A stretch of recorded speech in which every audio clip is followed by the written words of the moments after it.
in court. That's the part here. Now listen to this part. Everything. And I thank them that we say we'll be a family. Yes. We are not going to be a family of crime. We are not going to be a family to deprive other people. We are going to be a family of change. A family that will create new Nigeria. That is what the family is all about. We've watched people tell us story in midst of plenty, and we're hungry. So we have all come together and to ensure that we become fully member of this coalition of ADC led by distinguished Senator David Mark. That is why we came together. We will in the coming months be able to tell you what this coalition have that is different from what is happening today. Because we must show the difference. That is why you are seeing from Osumbo to Tommy, they can't be a professor for nothing. They know what professors are suffering today. So their professorship must come with new ideas. We want to be able to change the country. And we are not just on ourselves going into ADC. We're also begging other people from other political parties. All the opposition must come together for the sake of Nigeria. Whether you are PDP, NPP, or any other party, we are faced with the existential threat, which we must all fight for the sake of our children. A new Nigeria, productive, all-inclusive, united Nigeria, where we will see each other as lost, where we will turn around the economy, starting from agriculture and manufacturing. The empty lands of the north must be cultivated, while the factories in the southern part of the country must now function, be employing people. Thank you. May God Almighty. We must now do that and ensure that we will now talk about how we are going to create wealth based on proper physical policy that creates wealth by ensuring that we enrich the people. So we can earn more. Those 80 million Nigerian youths, we must give them a hope to drive everything. One of the things I learned in Indonesia is that 95% of the employment comes from small businesses. And there were many youths. I went everywhere to see what they are doing. And it can be done in Nigeria. Imagine when we empower 80 million youths. And those 80 million youths either employ themselves or add one more person. We won't talk about unemployment in this country. That's what we are doing. And we have people, senators here, dignitaries here. Look at, we have Ostobu here. He has been advising on economy. We want that he has advice to work on it. We look at Onyemu Gochukwu. There's so many of you that are gathered here. Let us come as a family under the ADC coalition led by David Mark to turn around the Abia country, to stop this lamentation, to stop this crying, to make sure that people in ID camp go back to their houses, go back to their farms, to make sure that no Nigerian wakes up hungry. Thank you, and God bless all of you. Everything. I think na statistic we go chop.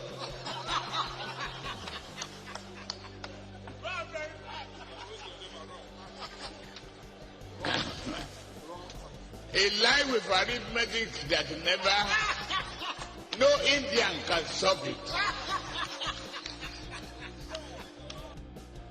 To recruit from the youths who are unemployed, 33% unemployed.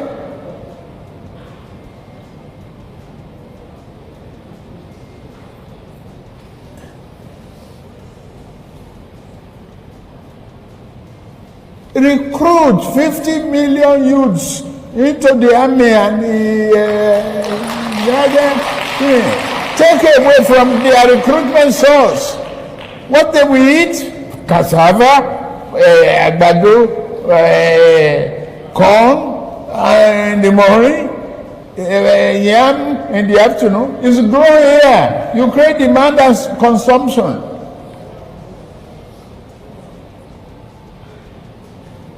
For over 5 million army of boot camps,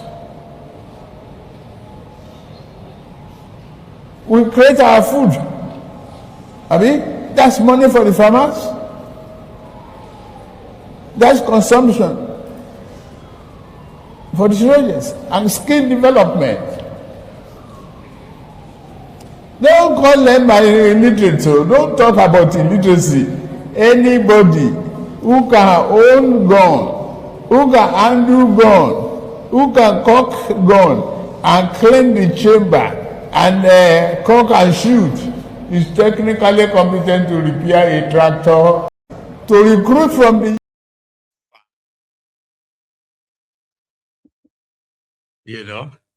So Peter Obi is that politician, especially since 2022, when he ventured into this, want to be president of a thing.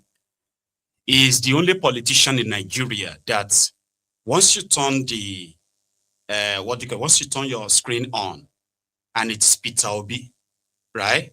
He is the one majority of Nigerians, including those Agbadorians and other, right? They listen to him. And I'll tell you how. Those who love Obi, right? They kind of like praises the way he breaks down, his ideas and this and that.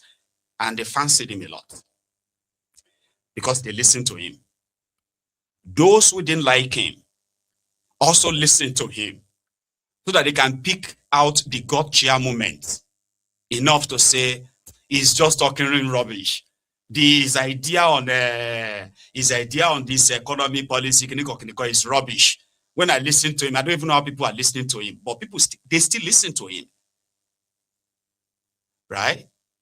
He's the only one. The media, when they have him, because he's practically the only one that seems to be much like available, right? So the media, when they grab him, they ask him questions so freely, so, somehow, because they never have that same opportunity with Kolu and others. Do you understand? So therefore, people can actually be able to rate him, say, oh, he's saying rubbish, or he's saying something so nice. You know what I mean? But they can't really. But the funny thing is that, again, most of the people that listen to Obi to rate him or judge him on the rest of that, most of them who are like the real Agbadorians actually listen to this man. And believe me, they believe that he is more intelligent than that Peter Obi. Paul, just few series, okay? Just in case if you are one of those who probably look at him and said, what is he talking about? Every time Bangladesh, every time this or that. But some of you are actually listening to this one. Yeah, and you are defending him. Whether you are doing it openly or you are doing it softly. Call you, ladies and gentlemen. That transmission line is a super highway.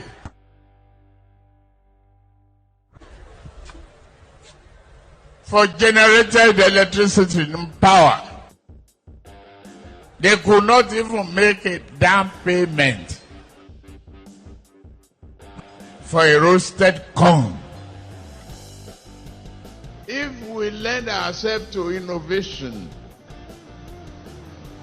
we can create wonders. Yeah, it's a successful, again, a town hall, different from blue, Bulaba. The farmer will make more money.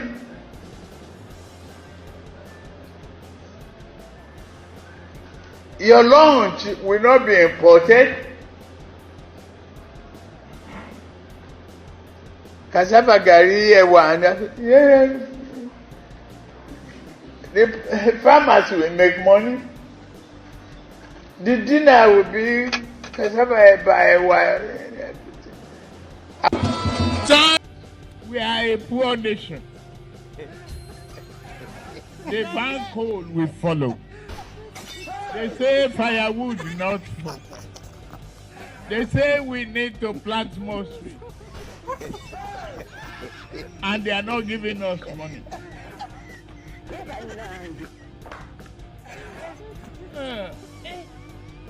We need to open our eyes, try shining, and tell the West. If you don't guarantee our finances and work with us to stop this, we are not going to comply with your climate change. Do it. All classes, you know what they call F level? When you get failure in all the subjects that you take. F9, F8, F9, F8, FF, double F. That is his name.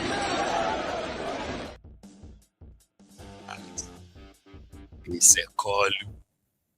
Now that's the guy that is currently in charge of Nigeria. All right. So if you have collection of some of these clips, you probably would have a clearer understanding why the country is presently where it is. You know, so Kolu and those who defend him believes that Kolu is smarter than Obi, is smarter than all of them. In fact, you know, he's got this idea. You know, you might actually think he's got an idea in any way, right? But by the time you begin to analyze that idea of his, it's just much on how to steal from you. Yeah. It's like just opening the door for everybody. You know, everybody is having field day right now, from state governors to ministers and all these guys. They're having field day under Kolu. So that's what his policies. His policies that everybody will be fine as long as you are with me. You will be fine. If you are stealing, please keep it up. But if you are not with me, then we are going to have a problem. I don't know the political value of this guy, Abubakar Malamu. Yeah, I'll keep reminding you, that's the guy that sold the fake intel to Kenya about Mazi Nnamdi Kanu. Yeah, that he said he was in Kenya. If they see him in Kenya, he was there to meet with the Shabab, the lies and all that. So when Kenyan secret police later found that it was just a fake intel, so they milked it rather than let Nnamdi Kanu go, right? They decided to make it so government to government. I don't know what Nigeria gave them. So they decided to give Nnamdi Kanu to Nigeria so that Malamu could call his world press conference in Hausa to tell the Northerners that they've kidnapped Nnamdi Kanu. Now today, the thief himself, a criminal, is now standing trial and is also being investigated for a lot. He's standing trial for corruption. The dead dictator of Nigeria, Sani Abacha, that is believed to have looted over $200 billion from Nigeria. But they can't find all the money. But the few they found, including the one that was supposed to be paid to Nigeria by the Swiss authority, this money, they said, was around $300 or so million. Nigeria was supposed to just collect this money and that's it. But rather, Malamu decided to shortchange Nigeria by putting together some consultants who are lawyers who now got paid about $17.5 million. The money there was just pure scam. So Malamu denied of any wrongdoing, that he only did what he had to do to put together, but it was a scam anyway. So the money was traced back to himself, his sons, his member of his family, and so many others who participated in the entire bazaar. So Malamu says Tinubu is only persecuting him because he's not supporting Tinubu. And meanwhile, his son, who most of them were pretty much nowhere to be found until 2015, when Bukwari appointed him as a minister. And of course, there is also money, James Sibori's money, right? There was a return by the UK government. Remember that James Sibori came to this country and he spent about 5 years or so, or 6 years in jail in the UK, right? So the UK government confiscated the money, millions of pounds, right? I don't know the actual figure, but put it between 30 million and 40 million pounds, being moderate, right? So this money was returned back to Nigeria, right? This was money stolen when James Sibori was governor of Delta State, meaning he stole the money from Delta State. So therefore, that money should go straight to Delta State under all circumstances, so to say. But this money got lost in transit when Malamu single-handedly signed that the money should be confiscated by the federal government of Nigeria. But where is the money? Gone. So Malamu is being charged with all this corruption. His own son, who also participated in transferring all this money, and all that, is standing trial for over 8.4 or so billion naira scam. So it's kind of like a family thing, okay? So Malamu was in court today, and he's been remanded in Kuje prison. Oh, is that not even like ironical? If not for Motosho, that it was acting a script to have sent an innocent man, Maazi Nnamdi Kanu, to life imprisonment, as well as in Sokoto, something that has got no legal or law basis or whatever, right? And he did that on purpose. So by now, Malamu and Maazi Nnamdi Kanu would have probably seen themselves in Kuje prison and asked themselves some few questions, right? But here, Malamu in court today.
Hello, please.